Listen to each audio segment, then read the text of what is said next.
This is our Forex block for April 9th, 2014, and I'm going to show our Forex signals in a bit. But first, I'd like to show one of the easiest ways of trading while you're waiting for our new Forex signals to be released. Our older ones, which I spent about 9 months working on, are in the software. The newer one is much more accurate based on having 100, about 150 different patterns that it looks for. I'll show some of the other uh, trades in the future, but you can see here's the pound yen. So here it worked, win, loss, win, giant win. And what's really another loss right here. Got short, but it got stopped out with an 8 or 10 pip loss. 2 losses, mostly wins in the pound yen, because it actually is using a brand new method I've developed that kind of decides whether people are buying or selling inside the bar. It uses range bar patterns, it uses our statistics, it uses fib levels, support resistance, and it's extremely accurate. I still have to put in the trailing stops and over the next few months put in alerts and other things like that. But in the meantime, I would like people to trade using our currency indexes. It's one of the easiest ways of trading. You can see and eyeball the trend of a currency. The euro starts off trending down. It comes up here in double tops. That's usually the beginning of a downtrend. It comes down, runs out of steam, makes a higher high. At that point, it's in an uptrend. So, you're basically looking to buy the euro versus whatever is weak at the time. And most of the time when currencies are trending, they kind of work inside these trend channels. So, once you see 2 levels being hit, and this is a slightly higher high. Once it makes a higher high here, it's an uptrend. You want to be looking to buy the lower trend channels, the lower quartile, right here, here, here, here, here. And you can see they all, went up and it's still in an uptrend. You'd want to wait for a pullback here, and if it found support and started going back up, you'd buy in the future. So the euro, once it made a higher high right here, is confirmed up, and you can see the dollar was underneath its hourly all day. The daily, weekly, and monthly trends down. It's pretty much going sideways. Finally broke down underneath the previous day's high, came back up, or previous day's low, came back up to the high of the day, couldn't break it, and then busted down. So finding strong currencies and buying them against the dollar, or if the dollar's on top, selling the dollar versus whatever's strong on the bottom, is a high probability trade. Let's bring up the euro dollar chart, especially once the euro proved itself as having strength and making a higher high. It's above the hourly, pulls back and finds support at the trend line on the bottom here around 730 and 8. So 730 and 8, you're kind of focusing on buying the euro dollar. Here is kind of a trend line of this chart. 730 you're looking to buy. You can see that went up. You didn't really make that much. Second trade did much better. You might have gone in right here with a small break even or loss, and then when it broke out here, you have a huge win. But the real key to trading is small losses, bigger wins. Small losses, bigger wins. Your loss is super tiny here, and you might have missed this trade due to obviously the explosive power of that move. It probably just gapped up at 2 o'clock, but you can see the euro was very likely to go up and the dollar was weak. Here's our signals on the euro dollar. And again, keep in mind that I'm actually showing the trade pattern that's popping up here. But there's literally hundreds of combinations of patterns and higher highs, pullbacks. I usually like to look for certain kind of patterns where the market is actually proving itself. There's actually 2 sell signals that happen here. This one worked, this one worked, this one failed. This one worked. This one worked, failed, big win, big win. But you can see the accuracy going back, pretty accurate. Loss, win, win, win, win, win, win, win, win, win, win, loss. Today didn't catch this little two wave pullback. I like multi pattern moves myself. You know, once you have a confirmed uptrend where it makes a higher high, you know, kind of wait for a two-wave little pullback before you get in. It's much safer. You know, you can see in this instance, pulled back, tried to go higher, pulled back, really didn't break this low right here.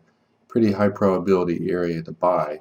I'm sorry, I'm just trying to draw a little circle area here. Pretty high probability place to buy, but the market was kind of going up, down, up, down. It wasn't.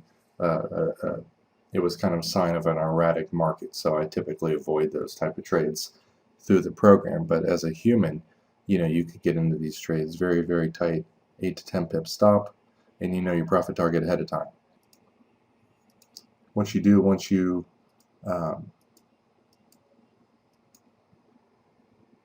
have the chart up, is you draw your fibs, and most of the time, you know, the first or second fib target is where you're going to get out of the trade. So if you bought somewhere in this zone, or even if you waited for it to break this high right here, you have a stop of this and a pretty high probability profit target of this. And the whole key to trading is small losses, bigger wins. That's it. That's all you have to focus on. And using the currency indexes, you can really spot not only high probability places to buy and sell, but you know basically which currencies are strong, which ones are weak, and you want to just focus on those currencies.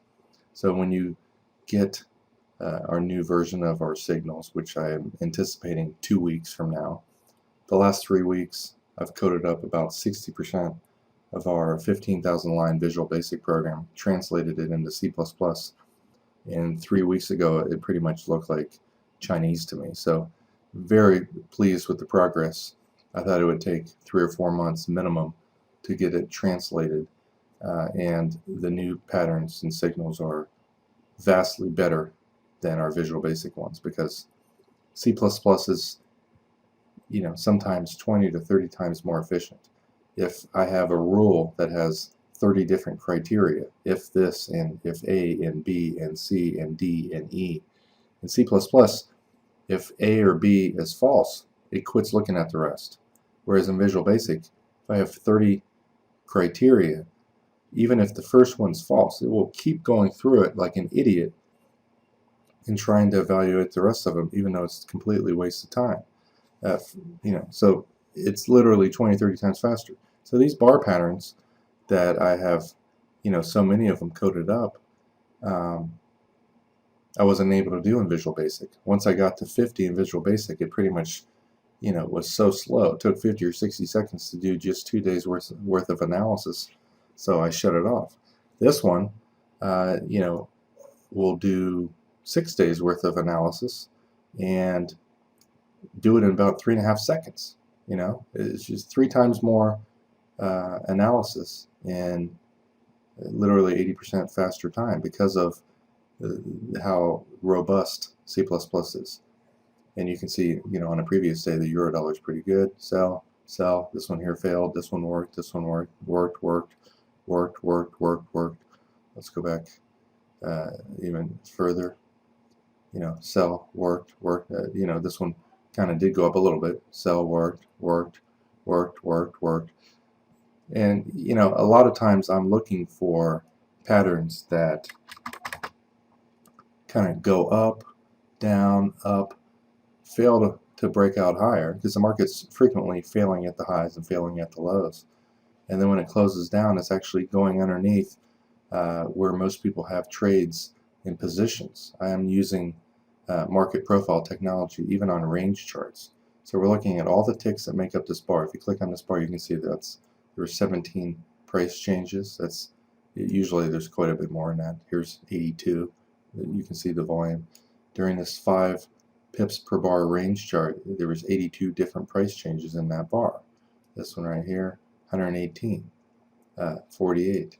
Yeah, a lot of times the more bid changes, the more time it spends on this bar. This started at 8:33, ended at, actually this one ended in 5 seconds. So in 5 seconds it went up and down, 118 times. That's a pretty giant sign of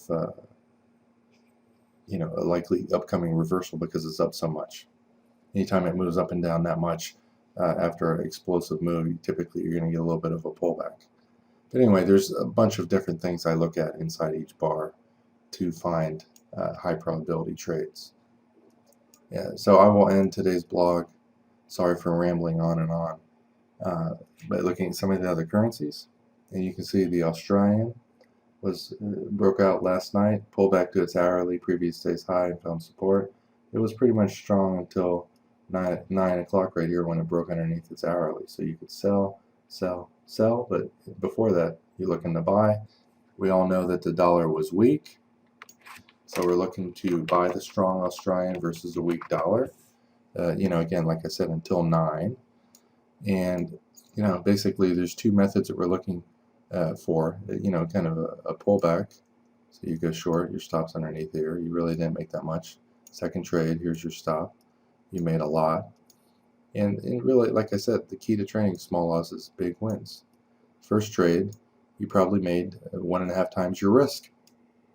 However, the second trade, your risk is super small, less than 10 pips, and you made 20 pips on it. So you made 2 to 2.5 times more profit than what your risk was. And again, we know in 9:30 is when the trend ended. You might have got into a trade right here. It kind of went up and went sideways. You could have lost a small amount right here. Bought this breakout right here. Had a small win. Bought this right here. Small win. This pullback right here, it never really broke out, so you would avoid a loss. And we know after 9:30, the Australian broke the hourly moving average and fell like a rock. So, you probably wouldn't have bought down here, but if you did, it did go back up. I'll show one more of our signals before ending today's blog. So you can see today, the pound dollar didn't do quite so well. This sell here worked. This sell here worked. This one worked. This one here failed.